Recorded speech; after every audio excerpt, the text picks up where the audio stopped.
নমস্কার, life with Shipra চ্যানেলের আরেকটি ভিডিওতে আপনাদের সকলকে স্বাগত। আজকে আমি আপনাদের সাথে শেয়ার করব একটা হেলদি ব্রেকফাস্ট রেসিপি। আপনারা দেখতেই পাচ্ছেন আমি এখানে গ্রিন মুগ নিয়ে নিয়েছি। 2 কাপ গ্রিন মুগ আগের দিন রাত্রেবেলা ভিজিয়ে রেখে দিয়েছিলাম। পরের দিন সকালবেলা গ্রিন মুগটা নিয়ে তার সাথে এক টুকরো আদা আর 2টো কাঁচা লঙ্কা নিয়ে ভালো করে পেস্ট করে নিতে হবে। আমার না মিক্সির জারের বাটির ঢাকাটা ভেঙে গেছে, তো এটা যদি কোথাও শুধু ঢাকাটা কিনতে পাওয়া যায় তাহলে আমাকে একটুখানি জানাবেন তো। আমি থাকি সল্টলেকের দিকে। এরপর এর সাথে নিয়ে নিচ্ছি 2 টেবিল চামচ চালের গুঁড়ো, মানে চালের আটা। আপনারা এখানে সুজি বা বেসন যে কোনো কিছু ইউজ করতে পারেন।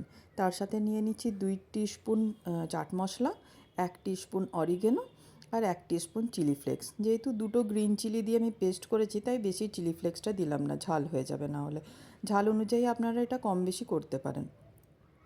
আর দিয়ে দিচ্ছি 2 টিস্পুন নুন আর হাফ টিস্পুন হলুদ দিলাম, যাতে দেখতে সুন্দর হয়। কি বলুন তো, খাবার জিনিসগুলো যতই টেস্টি হোক না কেন, একটু যদি দেখতে ভালো না হয় তাহলে যেন টেস্টটা আর একটু কমে যায়। তারপরে নিয়ে নিচ্ছি পেঁয়াজ আর ক্যাপসিকাম কুচি করে রাখা আর গ্রেট করে রাখা গাজর। আপনারা চাইলে এর সাথে আরও ভেজিটেবল মিক্স করতে পারেন।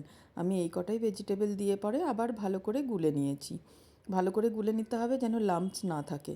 এরপর তাওয়া গরম করে একটুখানি অল্প একটু তেল ব্রাশ করে 2 হাতা ব্যাটারটা দিয়ে ভালো করে ব্যাটারটা চারিদিকে ছড়িয়ে দিতে হবে। পাতলা হয়ে যাবে তাহলে তাড়াতাড়ি হয়েও যাবে আর খেতেও ভালো লাগবে।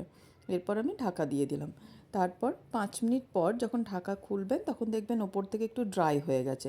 ওপর থেকে একটু তেল ব্রাশ করে এপিঠ ওপিঠ আরেকবার উল্টে ভালো করে ভেজে নিলেই রেডি হয়ে যাবে মুগ ডালের চিল্লা।